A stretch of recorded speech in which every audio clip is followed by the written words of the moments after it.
Michael with United Veterans Worldwide for an exciting interview today with Tyler and THAD. I came across both of these gentlemen through their own podcast, which is Alone and Unafraid, and I loved their content. I was impressed by the individuals that they are and the contributions they're making to our community today. And I'm happy to have them on the channel today, our growing channel, and thanks for all those subscribers. And we're today looking at about 32,000 subscribers and growing really quickly. So to the global audience that continues to tap in and learn about the American and Canadians that I've interviewed thus far, thank you for participating. And I want to introduce you guys both to THAD and to Tyler today. And maybe, gents, I can have you guys talk and tell us a little bit about who you are today. I'll let you run first, THAD. Yeah. Well, thanks for having me. It's kind of we're podcasters, so if you notice, we're set up in our podcast gear because that's how we do. So, my name's THAD. I'm a veteran of the United States Army. I did 24 years. I enlisted in 1995 and held. You want the whole shebang, or you introduce yourself however you want to, brother. Yeah. So came in the Army in 95. I actually enlisted as a combat documentation and production specialist. Wow. Which is a combat camera. This was in the 90s, and it was not cool at all. And I ended up switching to the infantry, and I joined the airborne infantry.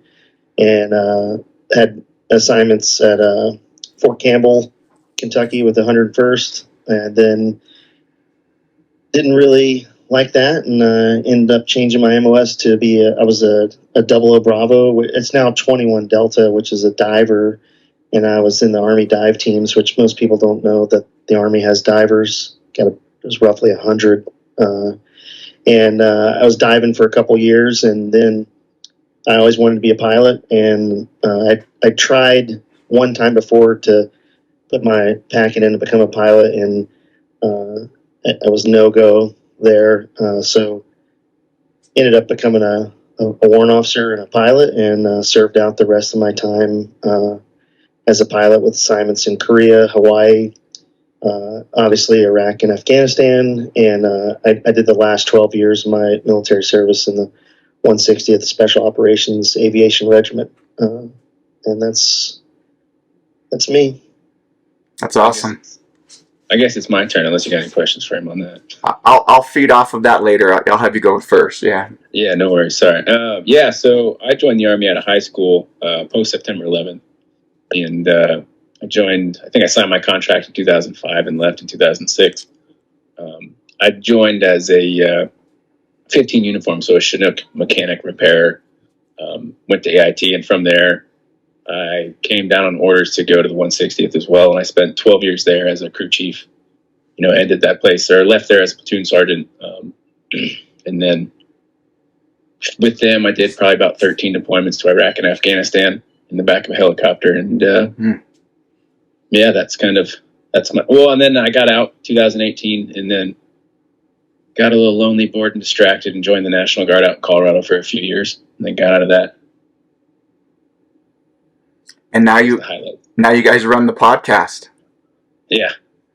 Well, we still fly helicopters, and that's our day job. We're contractors, and so I've convinced Tyler to come to the Blackhawk universe from Chinook world, and because we were in the same battalion in the 160th, so we still do what we've been doing, just as civilians now. Yeah. So, well, how lucky you guys are to have served together and now can be each other's support, and then also work towards supporting others through your channel. So that's incredible. Yeah, it's kind of funny how it worked out too, because him being a Blackhawk guy, me being a Chinook guy, we never really were in the same space ever at the same time, even though we're in the same battalion, which wasn't very big. It wasn't until he posted a job on LinkedIn, and I was like, hey, I don't know if you remember me, but what's this job all about? And he's like, oh yeah, I remember you. And that's it. I sold all my stuff and moved to Florida for the job. It was really for me, but yeah, it was for him. Yeah. But I think that was really probably the first time we actually spoke. No, that's great. No, we spoke it when you were a platoon sergeant and like in ops meetings and stuff. Yeah, it but was, it was like a formal. one-way conversation. Yeah, what's that supposed to mean? Yeah. Well, Thad, your military experience is wild. I don't know anybody who's done that wide of a spectrum of roles. For myself, so you guys get to know me a little bit better too. I joined the Navy as a corpsman.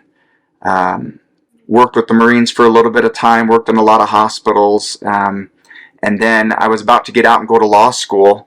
And I watched a movie that inspired me and changed my whole trajectory. It was Hotel Rwanda, about the genocide in Rwanda in the 90s. And I watched that movie and looked at my wife and I was like, how the hell can I get out of the service right now when crap like this is going on and I haven't even done enough yet? I haven't even deployed. It's time for me to do something more. So I crossed over to the Army the next week and went to OCS, picked up a platoon and took it to Iraq a year later. And that was after Ranger School and all sorts of stuff. And took an infantry platoon over there. We were a mechanized unit. Did my Iraq time and then came home and I switched over to more civil affairs on the active side and absolutely loved that mission set and took a lot of trips to East Africa and West Africa from then on. So that's my story. But Thad, yours is wild, brother. You you did a little of everything. Yeah, I'm pretty sure I have ADHD, and It's a positive. That's a positive for ADHD. Yeah, and I caught it. I caught that. But yeah, I'm the kind of person that actually in an upcoming episode of our podcast, we had a sports psychologist, and there's a test called the TASE test, and I think we're gonna have Tyler do it. Oh yeah, live, so everybody can hear the results. But have you ever heard of the TASE test? I haven't. TAIS. So Kate Allgood, she's a sports psychologist, and she was on our show. But I had done one year, probably 2017. I did one with the Army. The 160th had a lot of the pilots do them, and it turns out I am not much of a person for rules in terms of rules exist and I abide by the rules, but I also think that rules can be changed. And if they don't make sense or they're not just, we'll just change the rules. And so when I joined the Army, I got in there and I was a photographer, and at first I thought I liked the technical aspect of photography. I actually went to the Naval Air Station Pensacola, in the Department of Defense in the United States military. Anytime that we can have a joint school for that, each service has that job, they'll have a joint school. So it was a DoD school. So in my class there was Marines, Air Force, Army, Navy. We lived in the barracks. We had an Army guy. I mean, everything was kind of mixed, and it was great. And then when I got to my unit, I kind of realized, and I actually joined the reserve. And photography schools, believe it or not, is a year long, and you learn a bunch of photography and videography. And this was when digital cameras were first coming out. So I got to my unit, and we had an airborne platoon in the unit. So I went to airborne school, and I was covering like an infantry brigade at Fort Bragg, doing a mass tack. And for folks that aren't familiar with that, that's a mass tactical jump, where back then it was C-141s, and there's just, it's probably like 15, but it felt like hundreds of C-130s and C-141s just dropping guys onto drop zones. And I was with an infantry platoon, and I was like, wow, this is where it's at. Like, these guys are really doing the work. And I thought, like, that'd be cool. So it was time I said, hey, can I go to the infantry? And I was in the reserve, and they said, no, you got to stay in the reserve. You can't transfer to active duty and go in the infantry. So I looked up the rules and realized that if you move in the reserve, if you physically move, they can't stop you because you got to feed your family. So I just moved to another state where they didn't have my MOS, and I joined the Florida Guard. I was living in North Carolina at the time. I moved to Florida, and it was kind of a shell move. I just did it on. I mean, I did moved here to Florida where we live now, and I found a unit that didn't have my MOS. And I joined that unit, and then a month later said, I'm going to go active duty. And they didn't care because they didn't have my MOS, so it wasn't a loss to them. So I actually joined the infantry, and then as luck would have it, I showed up at Fort Benning, Georgia. It's now called Fort Moore, Georgia. And yeah. It's hard to get used to all this. Yeah. I don't adapt to it. Sorry. I don't either. I'm glad you take Tyler just talked about that today. All right. I was like, nope, I will not. Well, it's kind of erasing history, and that's a whole show. Like, I could get into that about. We spend so much time and effort and pain and suffering in these places, and Yeah. for them to just be like, people from the outside, even who have no idea about any of this, they're just kind of like, that needs to change. Yeah. Well, and my thing is, I think the overwhelming majority of American military bases are in the south of the United States. There's multiple factors for that, but it was abundant land that didn't have a lot of people. It was sparsely populated. There's a whole kinds of reasons, but during Reconstruction, I think a lot of reason the federal government named a lot of the bases after Confederate generals, because before they were Confederate generals, they were American generals. Correct. And so it was a way to kind of give the Confederacy, or the folks that were veterans of the Confederates, because that's where these major bases were, was in their backyard, was a way to kind of heal the country and to honor those generals that fought on the arguably the wrong side.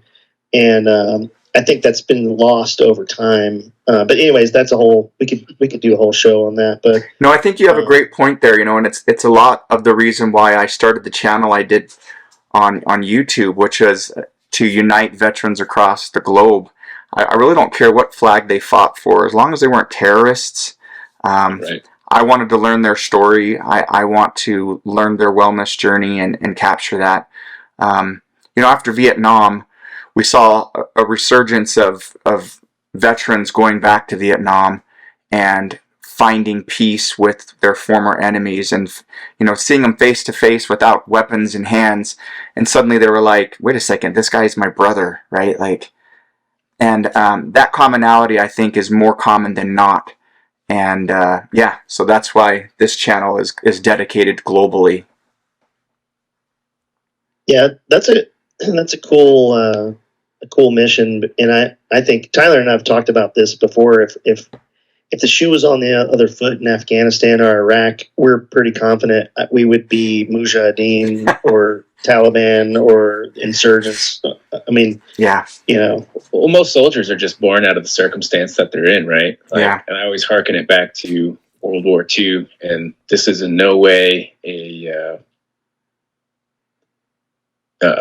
no positive spin on the Nazis, right? Correct. But you had the SS, and you had those large bands of real big pieces of trash, right? Who are actually like horrible people who wanted to commit genocide. But you think about the propaganda machine as it runs in our own country today, and how easily people are swayed into believing something that might just not be true. Yep. That the majority, and maybe the majority, I don't know the numbers, I couldn't tell you. But most of those German soldiers were just, hey, our country's going off to war. I'm going to go fight for my country because my brother's going. Yep. Right. And so they're out there and they're bleeding and they're dying. And you see it in Ukraine and Russia today. Everyone's saying, hey, I hate these Russian guys. I'm like, well, they don't live in the best of circumstances, nor are they getting the best of information. And yes, what they're doing is wholly wrong, but it's not shown to them that way. They're not born with that fact. You know what I mean? That's not something that's just given to them. They're not given, the big picture. Right. Right. And some, frankly, just don't have a choice. It's either you die there or you die at home. Yeah. Perspective. I interviewed a guy recently, about a month ago, a Russian soldier in Ukraine, and that video got some good views initially. but I had to have the interview over a chat. It was a foreign app that I wasn't familiar with prior to that, but got in contact with this guy, and his story was amazing. He said there are two things that I really sought before I came over to Ukraine, and one was, I said, am I going to be serving my country with honor?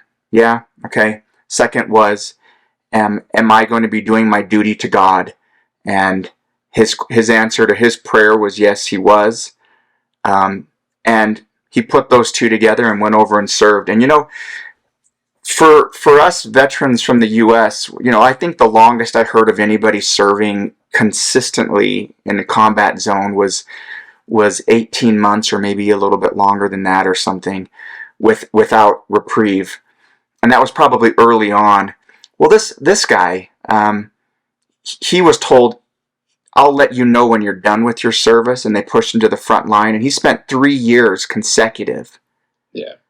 And didn't enjoy killing, didn't hate Ukrainians, didn't whatever, and yet he's going to be labeled by the international community as a barbarian.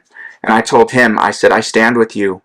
I don't agree with the politics of it, but I don't have a politics channel.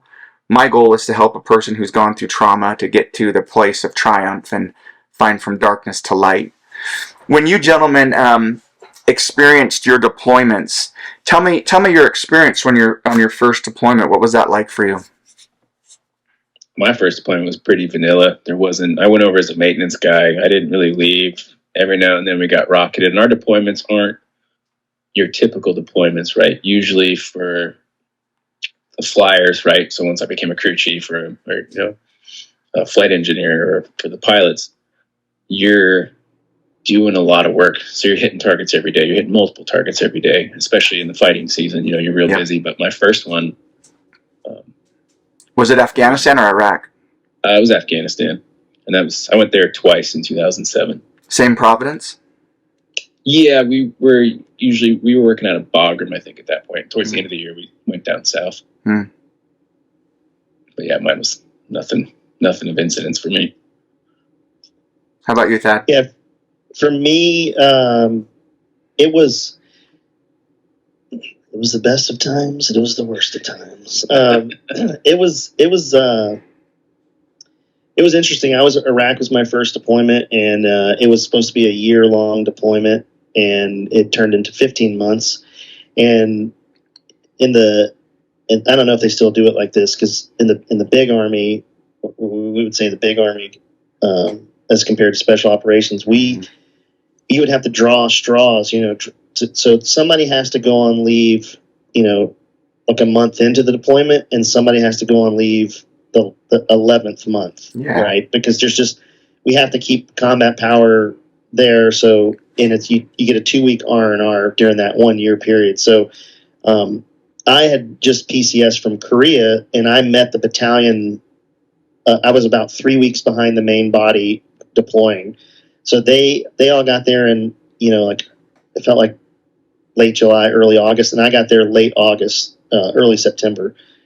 And so I was the last guy, so I drew the last leave date, which was the 11th month. And how odd. But yeah, which turned out to be a blessing, because I now know my threshold before I want to kill the people that live in my tent with me is about 10 months. It's about where I can't take it anymore. But so you had 1 month of talking yourself off. Yeah. There was 1 month I was like, man, I don't know. Those insurgents are looking pretty good right now. But I'm just kidding.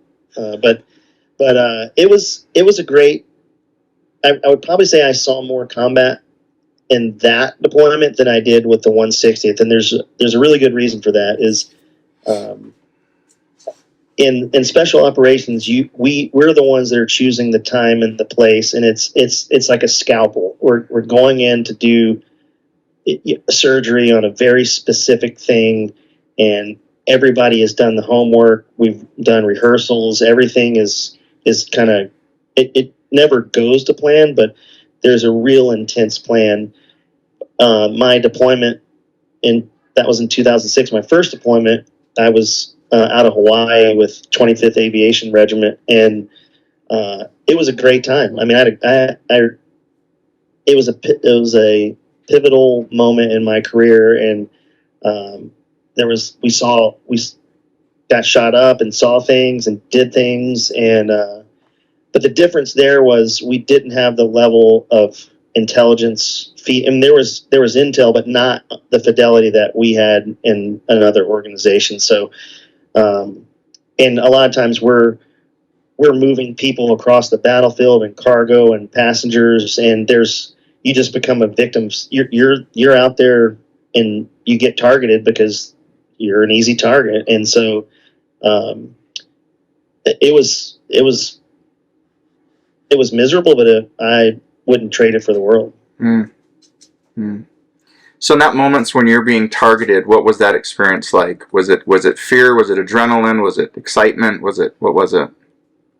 I don't know the first time that you get shot at that there's any fear, because you feel like invincible, especially in a helicopter, which isn't really much protection. But no, yeah, but you feel like it is. And I think the first time you just don't really know what's going on. You're just kind of along for the ride. And then it's almost like, have you ever seen those movies where it's kind of blurry and then the camera gets really focused on and I would say it's like that, at least for me. It was after that first kind of firefight, I was hyper aware of everything. I mean, we're flying at 120 knots, and I'm looking down in palm trees. I can see I felt like I could see the world unfolding, and I could see where everything, I could think in 3D, if that makes sense. And basically being, we're coming up on a palm grove. It looks, we're talking to ourselves because we didn't want to get shot down. So you just become hyper vigilant. And we had a policy in our battalion that if there was any troops in contact, any coalition troops in contact, we would drop, if we had cargo or passengers, we would drop them at the closest fob or, closest safe place. And then we'd go back and help in any way we could. And we're Blackhawks, so we're not attack aircraft, right. But it was, yeah. So I'd say I don't think it was fear. Then after the first couple times, I don't know that there's ever, fear is probably not the word I would use, because it's just like your brain shuts off and you go to, it's muscle memory, step 1, step 2. You're not thinking about, am I going to die? Like I was never in a position where this, well, yeah, I don't know that there's ever a time that it crossed my mind, but the training was already kicked in. Well, I feel like the fear sets in the absence of the action, right? So if you're waiting for the attack to happen, or if you got the ICOM chatter, or you're landing in somebody's backyard and they say, hey, we're hearing them, they're talking on the radios, they're getting the big guns, they got eyes on the helicopters and they're ready to shoot. Like, there's a little bit of fear in that because you don't know where it's coming from, or like you don't know how to react to the situation. But as soon as things start popping off, or you've got guys in the bushes maneuvering on the helicopter, or there's somebody shooting at you, like, that's something you can action. So now I can take whatever fear I may have had, and now I can work through all that with actions, right? So now I can fight back. But I think the fear sets in when you don't, the unknown is and that's a scary thing. To me, that was the mystique. Is that the right word? I like it. But that's why I like, and I suspect probably why you probably, Tyler, have some version of this, is being an assault pilot, where you become ultra vulnerable in the landing sequence. When you're coming to drop troops, the helicopter is the most vulnerable it is. We're slow, we're low, we're in a landing attitude, and you're going to somebody's backyard that doesn't want you there. So the door gunners, are doing what they can to suppress. But for me, I always liked it because it was a moment that I really wasn't in control. And I don't mean in control like of the aircraft. It was, if this guy on the ground wants to do something about us, he's going to do it, and I can't stop him until he shows his face. And so,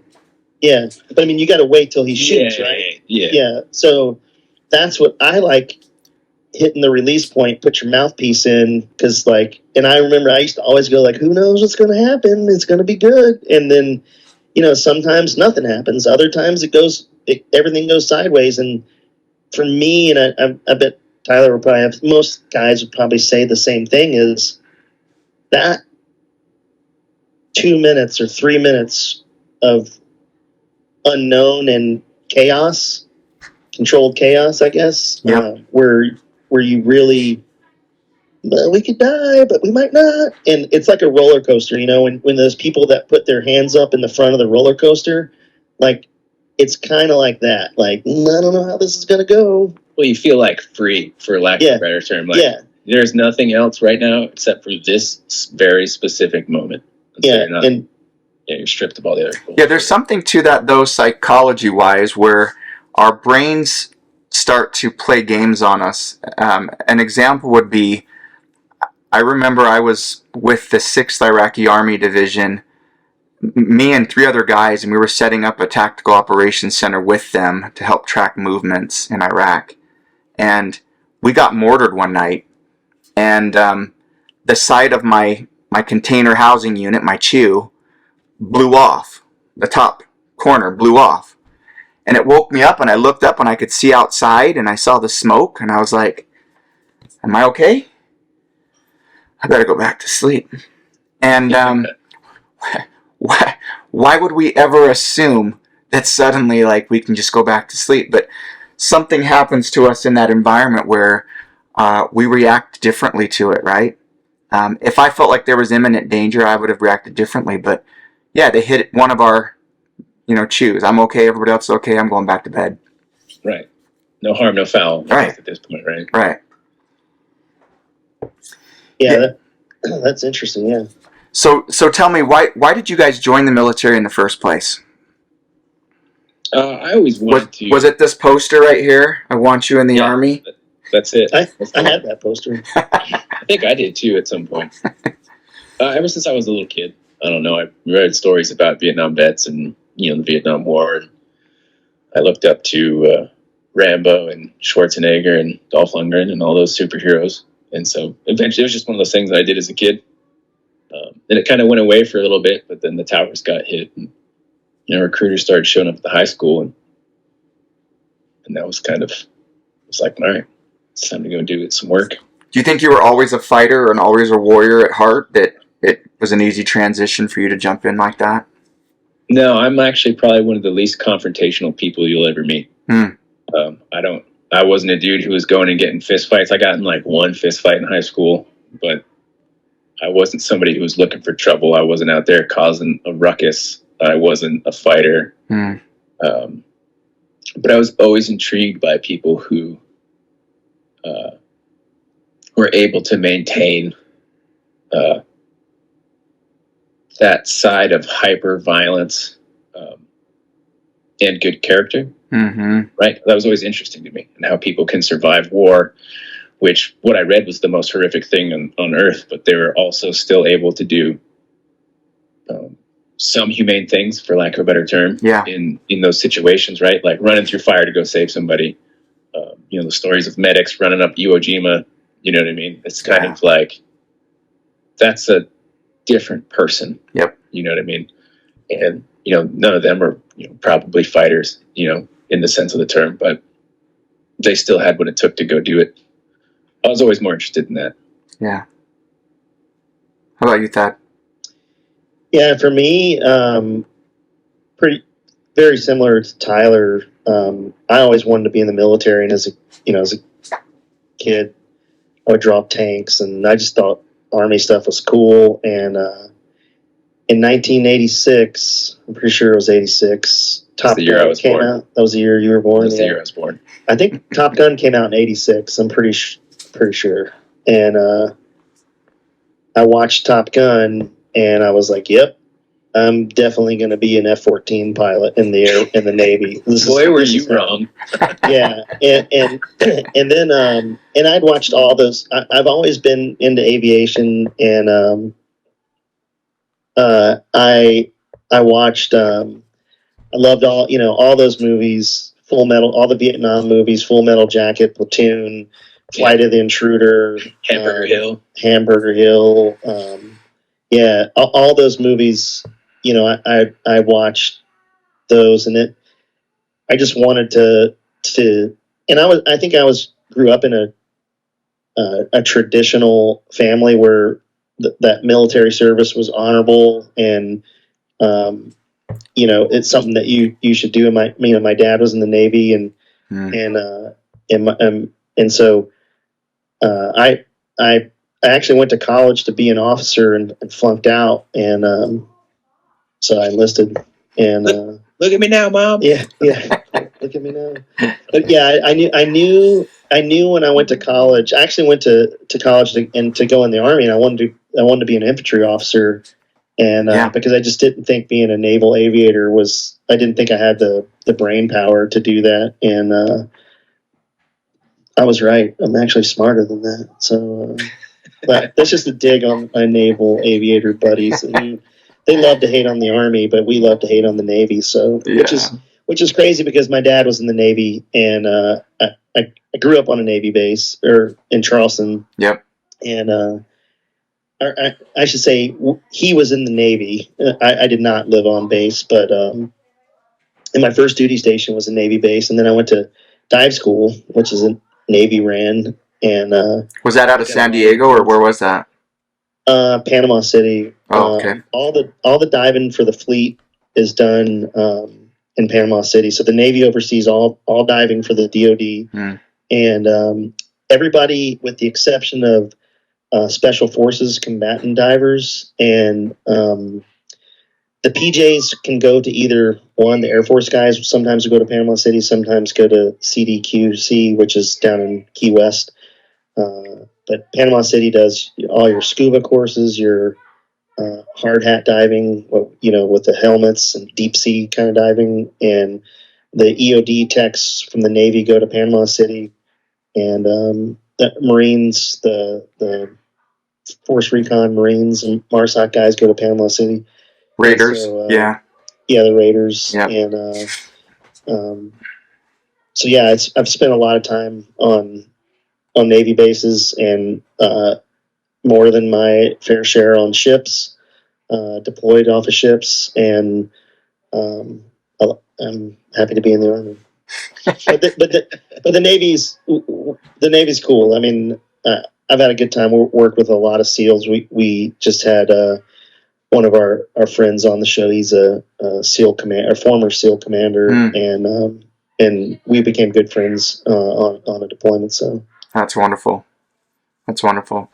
I was looking up a quote while one of you guys were speaking briefly, and it was a Jordan Peterson quote that I really liked, and I'll just read it to you. He says, "You should be a monster, an absolute monster, and then you should learn how to control it." He says, "It is better to be a warrior in the garden than a gardener in a war." And I think that holds true. When the time calls for it, you can do what you got to do, but otherwise, work in a garden. Yeah. Right. Because always being positioned to fight really gets you nowhere. If anything, it works completely against you. Well, and that's really what the basis of PTSD is, right? We get our training, we go through some trauma-related combat experience, and that switch breaks, and then veterans have a hard time separating reality of risk of violence and regular life, and that switch is always turned on, and it becomes dangerous for them and for others sometimes. Well, there's these things that, like, everything's an initiation leading up to war, right? If you join the military, you go through the initiation of boot camp. Mm-hmm. So you kind of shed your civilian coil, which really actually doesn't happen for a few years afterwards, but that's your first taste, right? Yep. And then you go do X amount of deployments.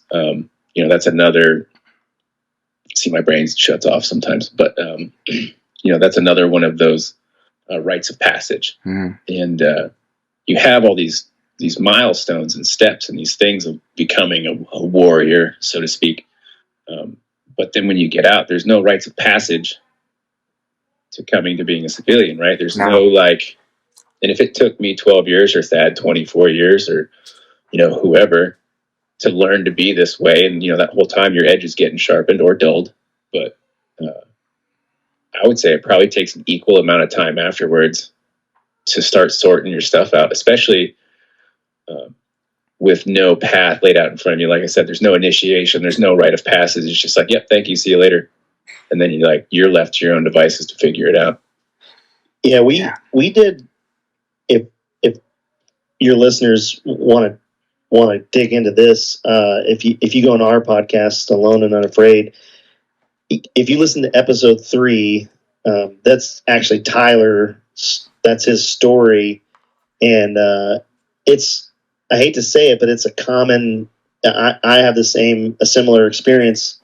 It's a common theme when you leave the military that you don't have.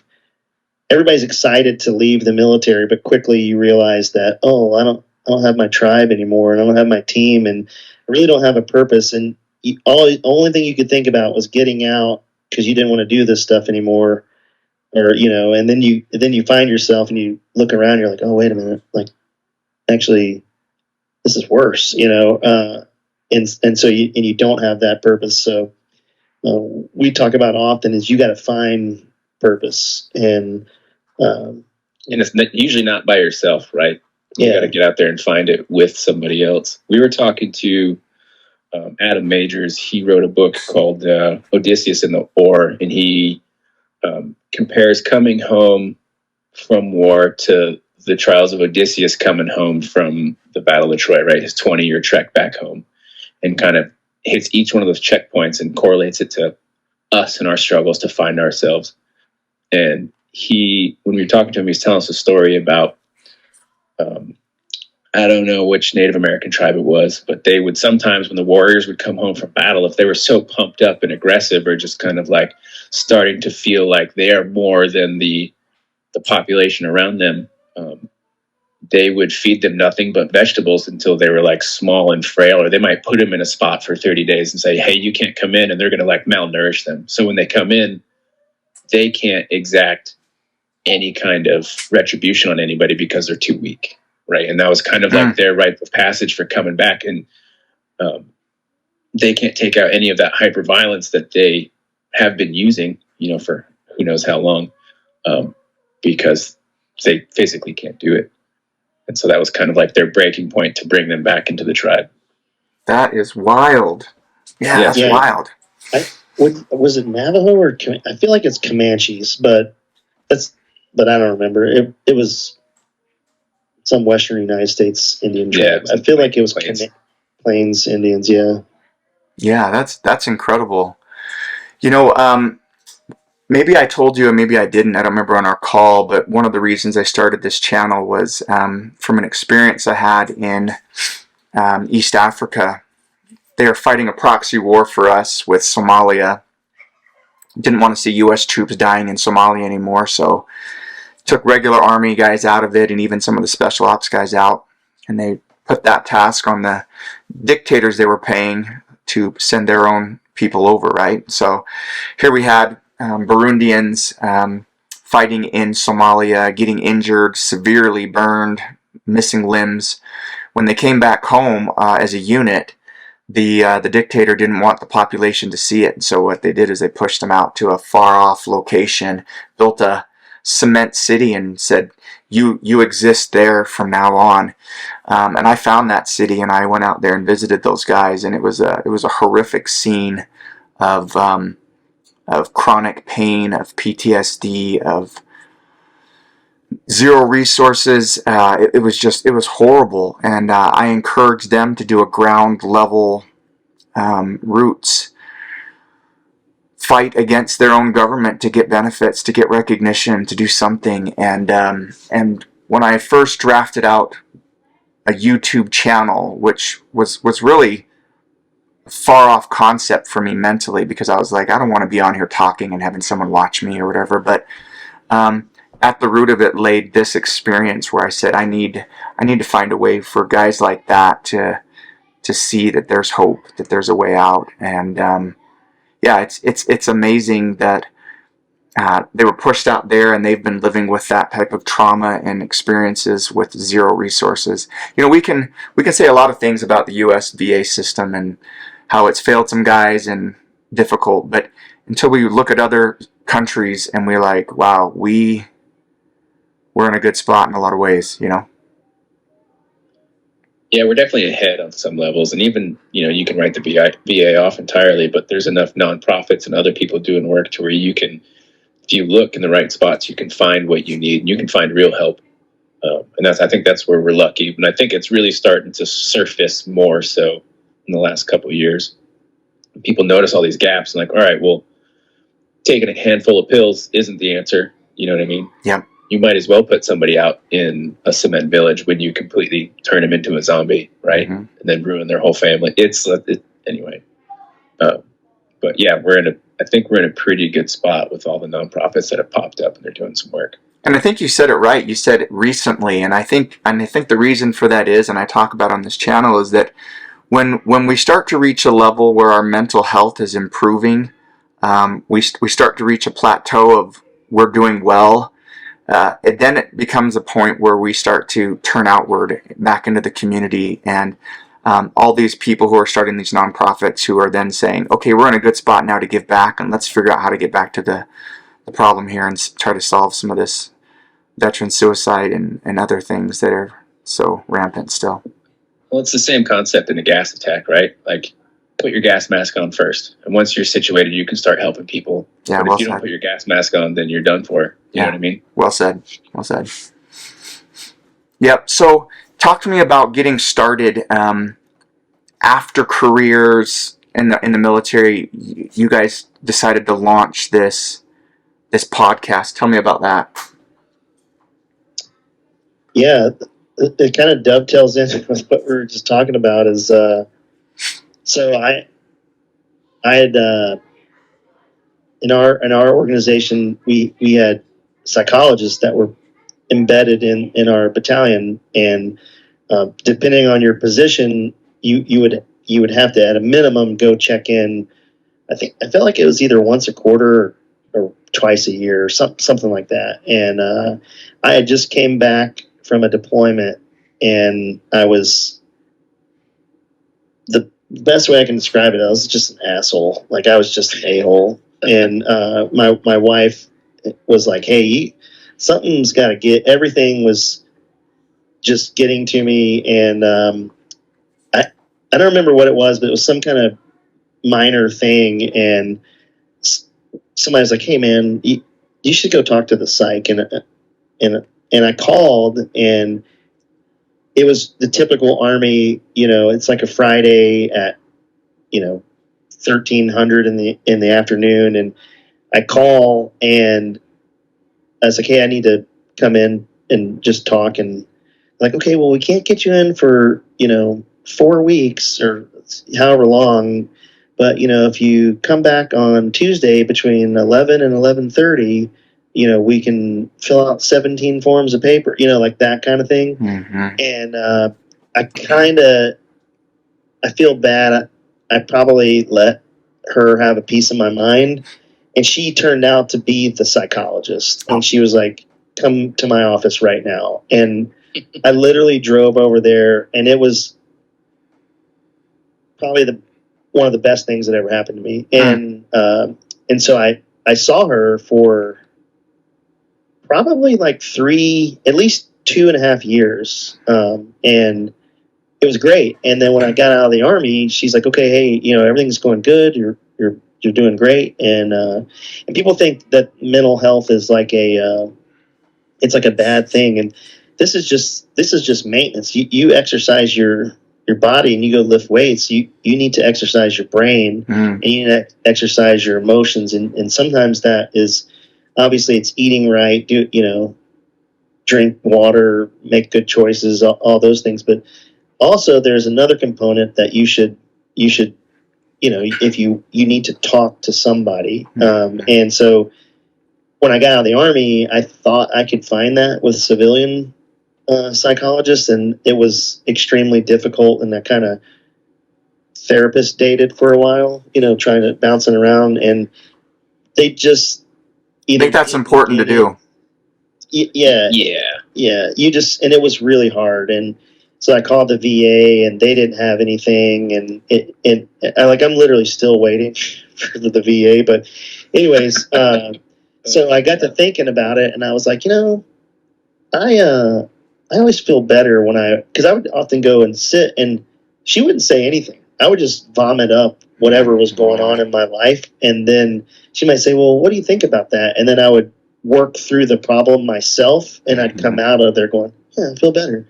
She didn't do anything. Like she just listened to me, right? And so I thought, wait a minute, I can just recreate that. And I like podcasts. I'll make a podcast where I just talk about the thing that's driving me nuts, and it'll be like an echo chamber. And instead of having some person that has no idea what's going on with me, like, oh yeah, tell me about your mother or whatever, I just made a podcast, and I didn't put it out to anybody. I put it out to a few close friends. I was like, hey, listen to this. Tell me what you think. And nothing. I did 2 episodes, and it kind of didn't really, and I felt great after. I felt better now that I listened to those. They're not the best, but and then Tyler came to work, and he was, somehow it came up that I had a podcast, and then you asked me, you said you guys were going to do a podcast with your adventure racing team, Flow State, and I think we were talking like technical stuff on podcasts about mics and how, where did you set up your recording software and all that stuff, and we got to, I was like, man, we should do a podcast, and you should come on my podcast. And so he came on, and then I was like, well, we should just, and it got really, that yours was really deep, right? I mean, don't you think?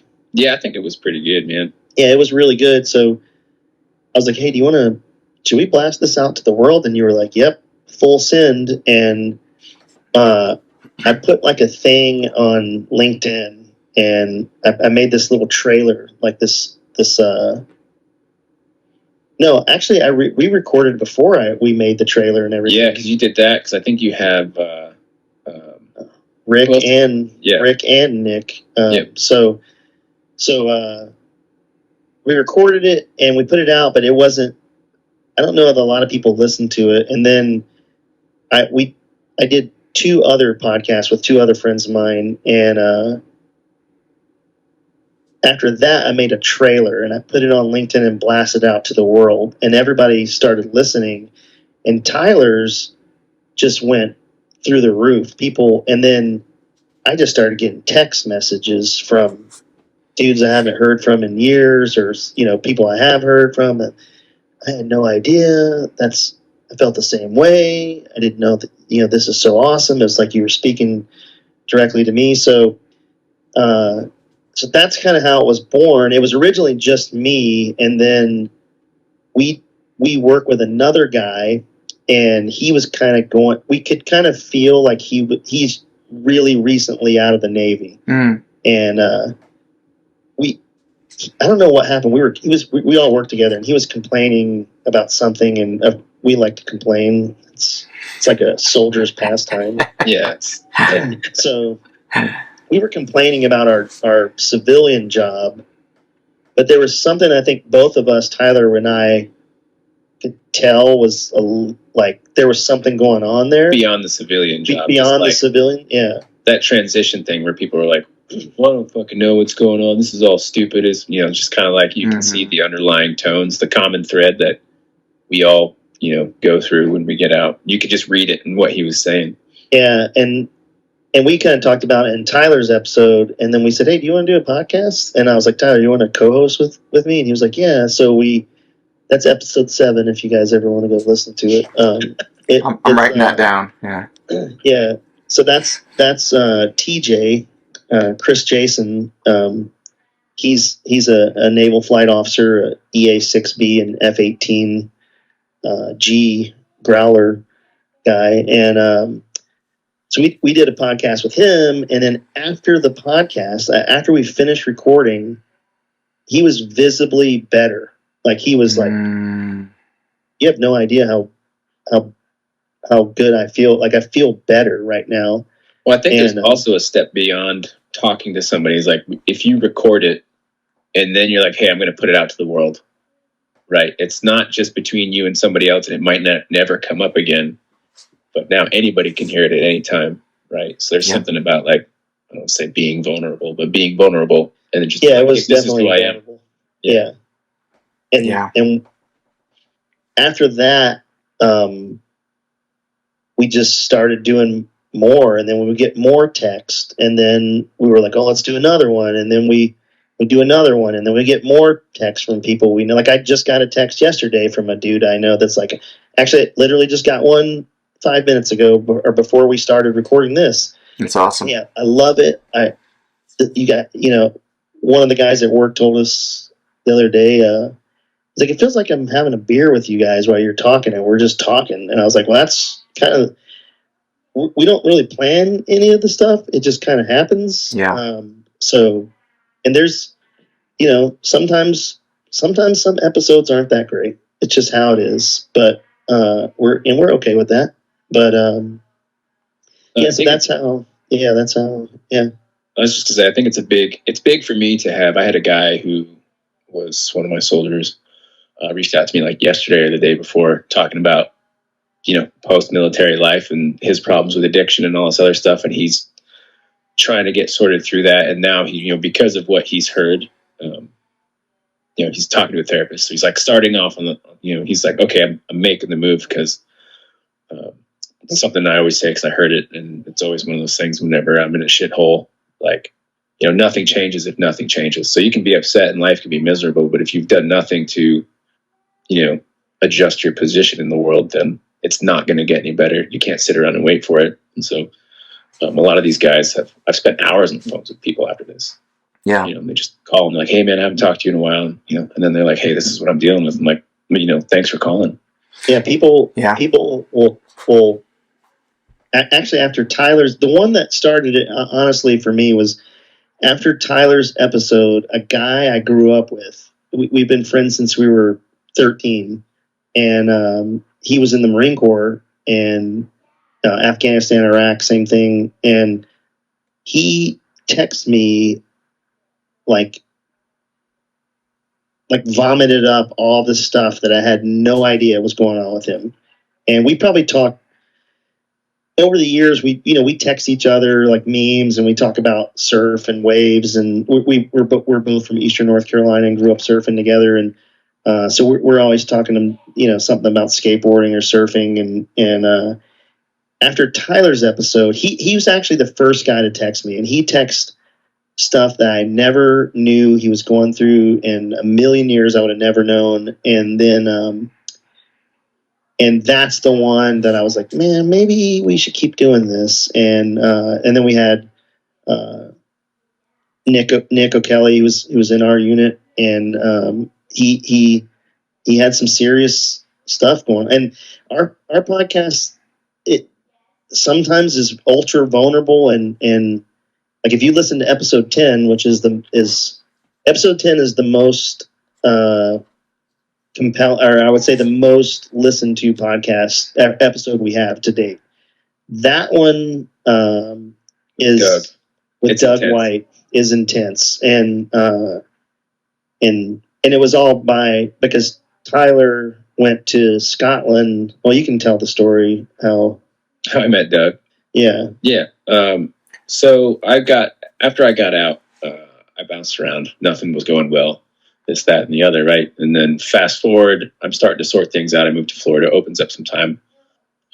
Me and my buddies, we started an adventure racing team. And so through that adventure racing team, we did 1 3-day race across Florida, a couple other like 8-hour races, 10-hour races, and some other stuff, some endurance events. We raised money for different nonprofits, right, that work in the veteran first responder space.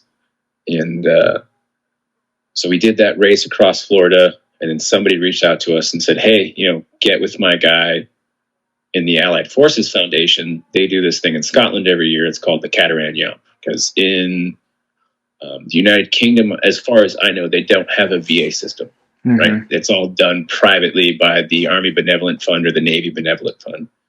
And so as part of one of their fundraisers, they do this thing called the Catamaran Jump in Scotland, where it's a 54-mile ruck through the Highlands, right, in stages. So you can, bronze, silver, and gold. You can do 22 miles. You can do 36 miles. You can do the whole lap. And so we got hooked up with the Allied Forces Foundation, and they flew us to Scotland as a team. And yeah, it was like a dream come true, right? And so we did that, and I get out there, and it's me and the team, Keith and John, and then a couple of our other buddies from a former life from the Army were there too. So I was like, oh wow, I get to go to Scotland with 4 of my best friends. What a bummer. And we ended up meeting a bunch of other guys, and the Allied Forces Foundation caters to kind of similar to what you're doing, but Allied forces throughout the world. So there was people, they brought like 100 people or something to this Catamaran Jump.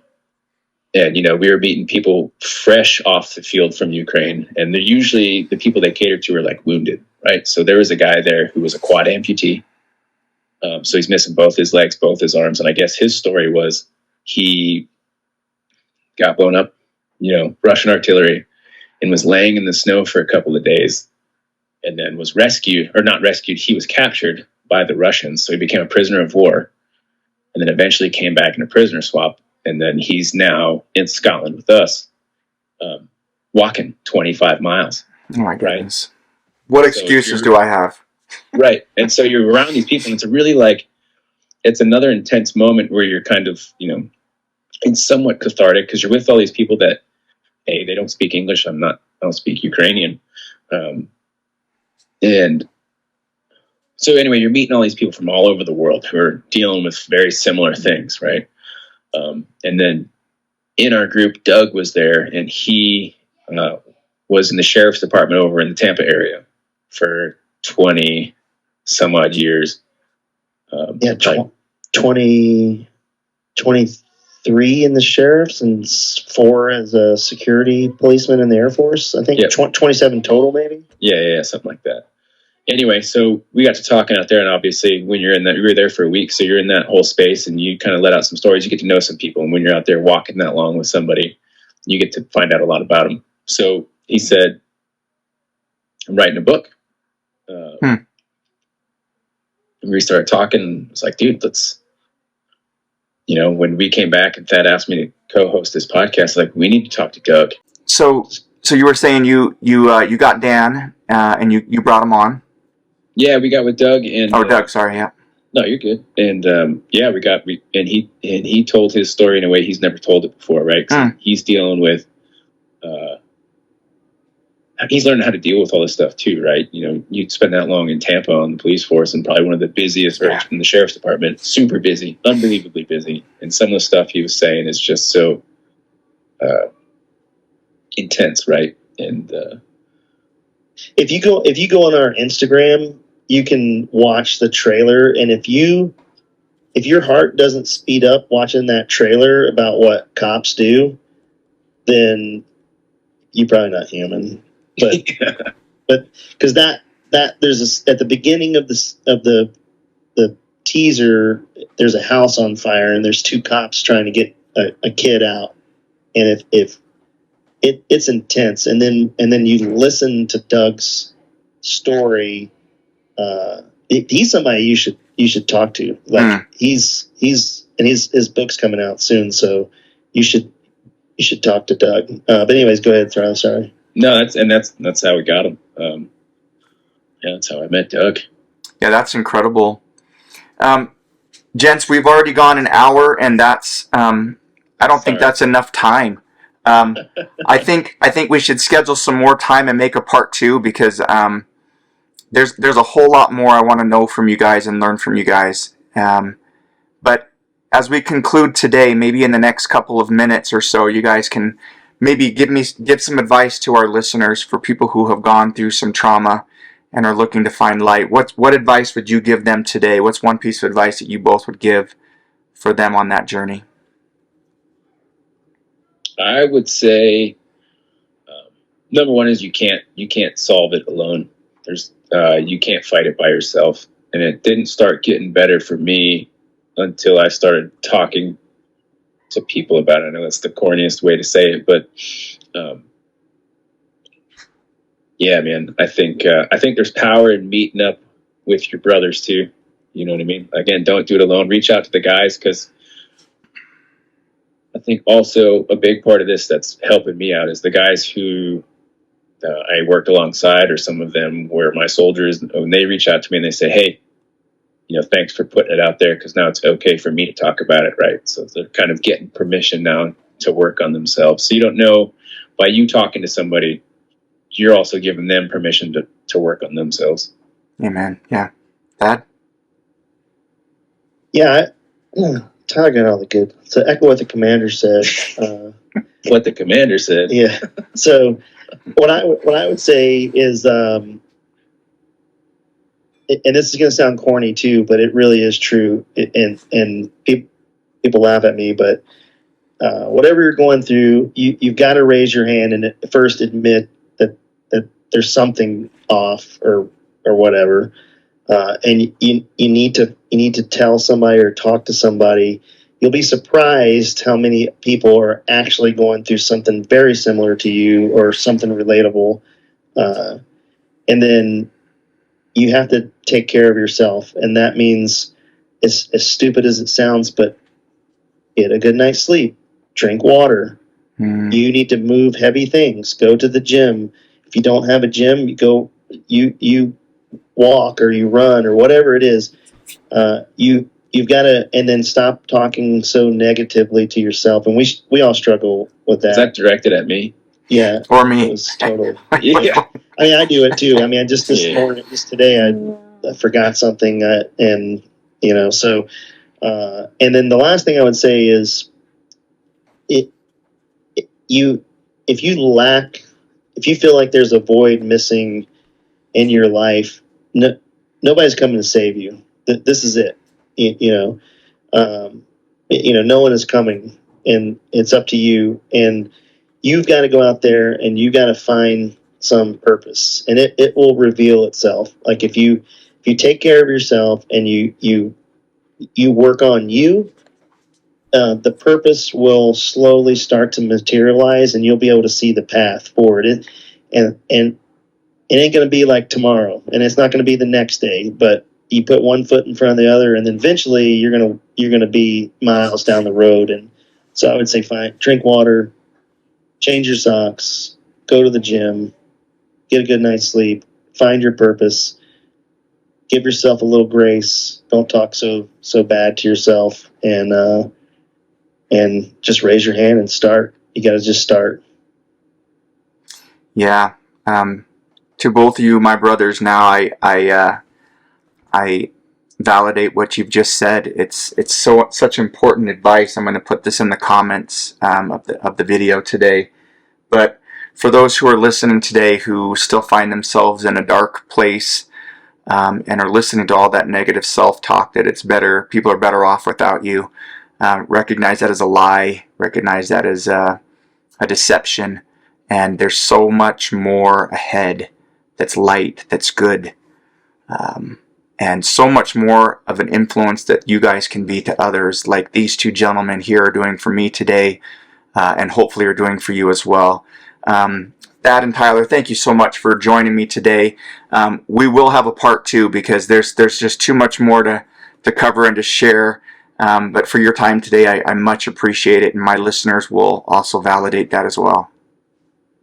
Thanks, Mike, for having us on. It's been fun for me. Yeah, it's good, and we'll talk your face off. So we do this as our pastime. So yeah, it's good to see podcasters on video too. So I'm glad to see your faces. Yeah, put a face to the voice. I got a face for radio. Yeah, Tyler does not have a face for radio, but I do. So. You guys are great. Thanks very much, and we'll reconnect and reschedule for a part 2. Awesome. Thanks, brother. Thanks, guys. Yep.